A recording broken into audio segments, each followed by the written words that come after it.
Good afternoon all, Specky Bandit here and welcome to the channel. Today we are going to ponder another question. Is it possible to beat the game using only the grenade launcher? Surely the answer is yes, right? I mean, this thing is an incredible addition to any arsenal, and it packs one hell of a punch with its fire and acid grenades. So yeah, spoiler warning, I had absolutely no idea what I was getting into with this one. It was agonising and I was in utter despair at points. But did I succeed? Stick around to find out. Last up before we get started, the rules. Number 1, the only weapon we're allowed to use is the grenade launcher. Number 2, hardcore difficulty unless the challenge is deemed impossible. And number 3, no escape items allowed, we have to take our lumps or learn to get really good at dodging. Okay, let's get to it. Excellent! Since this is a grenade launcher run, we get the pleasure of spending some time with Claire. Just look at her. Brave, bold, compassionate, and a killer smile. And a notable lack of bad one-liners. Something tells me he's not a cop. Leon, get out of here. This is going to be a nice change of pace, I think. We open the run en route to the RPD side entrance, immediately giving away the fact that we are playing a second run playthrough. While we navigate the early sections of the RPD and put our dodging skills to good work, let's chat about the run. Hey man, can we have a quick chin wiggle? I chose the second run as I really wanted to see if the G5 boss fight would throw a spanner in the works for this challenge. There's also the question of ammo, which is slightly more plentiful in the second run scenario. Although we will need more overall to clear the G5 boss fight, we get more early, which at least reduces the risk of getting stuck early, and that makes for a better challenge in my opinion. Anyway, back with Claire, we get chewed on a few times due to bad dodges, pick up the C4 detonator, grab the unicorn and lion medallions, grab the weapon locker card, and then head back to the safety deposit room to pick up the launcher. Unfortunately, for now at least, this thing is a useless hunk of metal. It's boring, it didn't do anything. While we aren't going to risk wasting ammo in anything other than a boss for a very long time, having it does at least feel like we've achieved something. We grab the detonator battery, then make our way upstairs to grab the last medallion. After a nice uneventful trip back to the secret escape route, we get geared up to face Birkin. Having actually planned this run to maximise the ammo available, I know we can craft 9 acid rounds at this stage without leaving anything on the table. So efficient! With these and the 14 flame rounds we have gathered, we head down to face G1. En route, we get to meet Sherry, who's having a bit of a moment. You need help. Before Birkin grabs us and decides it's time for a scrap. Round 1, fight! There's not a huge amount to say about this fight. We primarily use acid rounds to deal damage, trying to hit Birkin's head and eye as much as possible. We keep our distance and only take shots when we know they'll connect. We let the acid damage over time tick as much as possible between shots to maximise the damage output per shot. This way we can conserve some ammo. We end up having to resort to some flame rounds, which we use in exactly the same way. Eventually Birkin goes down and we move on without a scratch on us. No battle damage. We get to meet Sherry properly now that our dear old dad has buggered off, before she almost immediately gets abducted by this bloated balloon of a man, Chief Irons. He clocks us with a Glock and makes his escape with poor Sherry in tow, who drops her locket in the kerfuffle. We vow revenge on him. I'll get you, fucker! We will see him suffer for what he has done. You will suffer unimaginably. We head through the kennels, skirting a few liquors and then grab the diamond key. After dodging a few zombies and getting closer to a liquor than I'm comfortable with, we head through to the chief's secret elevator control room to grab a stock for our launcher. This massively improves our accuracy, which is going to be great down the road a ways. This'll come in handy. Back up in the police station, we get to see the chief's lavish office and extravagant personal collection. This place is ridiculous. Yep. We find the garage pass we need, but we can't get it yet, so it's time for some fetch questing. Fetch! We grab the heart key, the large cog, and the first electronic part, then trigger Mr. X, X gone, give it to ya. which is a blessing of sorts, since it gives us access to the rest of the police station once more. On the west side, we grab the jack, dodge some zombos, and then grab the second electronic part. We head back to the chief's office and retrieve the pass. Then there's a phone call. Good to see you again, Claire. Oh, it's the chief. We've got unfinished business. He wants us to deliver the pendant to the orphanage, and he won't give us directions, despite that obviously making it more likely that he will get what he wants. It is not logical. Over in the orphanage, poor Sherry has been locked in the world's most secure room. After solving an ultra-complex box puzzle containing a pair of safety scissors, we escape our prison and head down the stairs to find that the entrance is locked. Help me, I'm gonna die! We head over to the chief's playroom and attempt to grab the keys. But oh no, he spots us! So we glass him and make a break for it.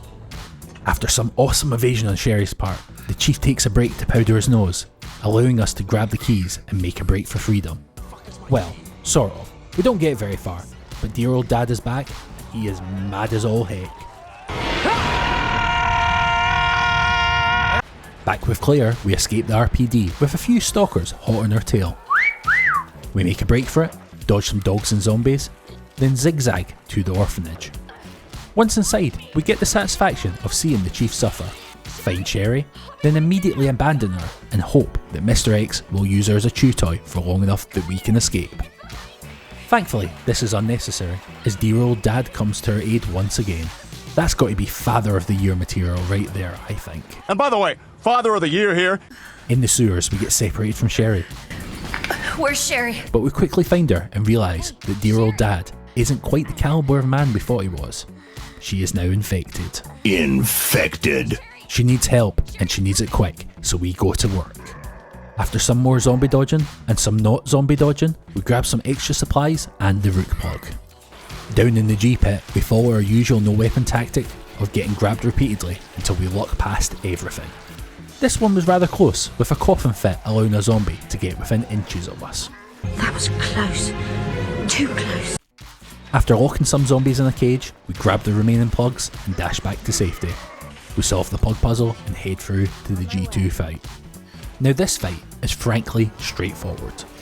So much so that we don't even bring a weapon with us. The plan is to simply lure him into the swinging trailer 3 times without having to damage him or getting hit ourselves. Easy, right? Well, actually, yeah, it sort of is once you practice this dozens of times. 1 strike, 2 strikes, 3 strikes, and he's gone. Outside, we grab Sherry and head for the nest to try and get her a cure. After finding somewhere to stash Sherry, we make our way through the nest kitchen to grab an access upgrade. Over in the greenhouse, we power the place up, fire the first non-boss round of the run, mix and then chill some herbicide, and then head back upstairs to get the next access upgrade. After firing a few more shots to deal with some ivies, including a flaming double kill, we get kitted out for the game's 3rd boss. We prepare by crafting almost all of the ammo we possibly can, as I expect this guy to be a bit of a damage sponge. The plan is to keep our distance and carefully evade him, while using acid grenades to take him down. These can be used to stun him, which naturally makes the dodging considerably easier. If we focus fire his eyes, then it is possible to pop them and save some ammo. If you pop all 3 of them, he will immediately drop to the next health threshold. Anyway, after spending a lot of ammo but without any other particularly notable problems, we down G3 and make our escape. Probably should have mentioned this earlier, but this is Sherry's mum. She just died. Oh well, moving on. Moving on. As the threat of the facility's self-destruction looms, we run for it, dodging some ivies and spending a few acid rounds to keep them off our back. Sherry takes what feels like a lifetime to open the door, but when it does open, we head through to our escape route, the train elevator. After safely securing Sherry in the carriage, we activate the elevator and then get jumped once more by Birkin. With all the ammo we have left, we go to work. Birkin floors us more than a few times, but we give him as good as we get by focus firing his eyes in an attempt to take him down.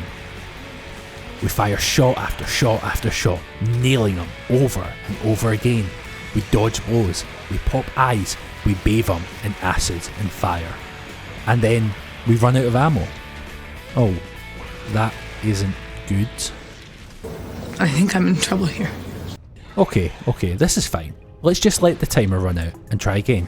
I must have missed a few shots here and there, right? And those shots really do matter, as the only way to hurt this guy is to pop his eyes, which is a lot harder to do than you would think. So we do try again, and we nail almost every shot, but he isn't showing any signs of taking damage. And I unfortunately have to admit it, we just can't do this. We can't beat him. We've failed. Well, I guess that's it then. I guess the run's over. Well, thanks for watching, I suppose. But no, I refuse to give up. Surely we can solve this. Surely science can save us. I began the investigation and experimentation phase and found out about an interesting mechanic: difficulty adjustment. I'm not going to bore you with the details, but this basically boils down to the idea that if you play badly, then you deal more damage and receive less as a consequence. We can take advantage of this. It's time to play badly. So this challenge is impossible in hardcore, but surely we can do it on standard difficulty, right? After downing G1 with a few less rounds, we simulate our fight with G2 using a rocket launcher before smashing him with a crate. We deal with G3, saving some more rounds, and then come face to face with G4 with a whole load of extra ammo. We go to work, and it is clear that we are having an impact, but we still can't down them. Okay, so we failed standard 2. Last chance time, assisted difficulty, here we come. After another dash through the game that results in a whole lot more ammo, we are again face to face with Birkin. We try, and again fail, but not without the tiniest sliver of hope. His eyes went red. We were getting closer. And then a new problem emerged: the timer itself. With this much ammo, even if we can down Birkin, we have to dish out the damage at such a pace that it's incredibly difficult to be accurate enough. And then it happened. I fired a shot that caused all of his eyes to pop and his legs to fall off. He was in his death throes and would die without us firing another shot. We had done it. And then the timer ran out. I now knew it was possible though. I just had to be faster. Quick sandwich break later. Don't worry. I brought sandwiches. And I came back to it. I focused, isolating myself from external distractions, and went to work. And then I did it. We downed him. He started crawling about until he eventually shrieked, collapsed, and allowed us to escape. So we had made it to the end of the game, practically without any ammo left, but having performed the impossible. What a rush. What a relief. What a terrible situation to be in, being that there's still one more boss to take out. But don't worry, I'm not going to play any tricks this time. I knew this was coming, and I saved a single white gunpowder, knowing that there was a large gunpowder available before the final fight. So ammo isn't going to be a problem. You had me worried. We go into the final fight, wait for Birkin's weak point to show, and then go to town on him as fast as we can, resulting in him eating us alive. Oh, damn it, what fresh hell is this? Oh, what fresh hell is this? Okay, we manipulate the difficulty adjustment to the lowest possible value and then try again. And what do you know? He goes down to a round mere inches away from us, answering the question: is it possible to beat Resident Evil 2 using only the grenade launcher? Well, yes, but only on the easiest difficulty, with a huge amount of manipulation of the game's mechanics, and an unbelievable amount of luck. Still, a win's a win though, I suppose. If you guys enjoyed this run, please do me a favour, and don't attempt it. It had some fun problems to solve, but that G4 fight required at least 30 attempts on the lowest difficulty, and I'm just not sure anyone deserves to go through that. In the meantime, if you need an intense challenge fix, why don't you check out the video linked on screen? That one is a real doozy. Anyway, thank you very much for watching. I hope you enjoyed it, and I will see you on the next one. Goodbye.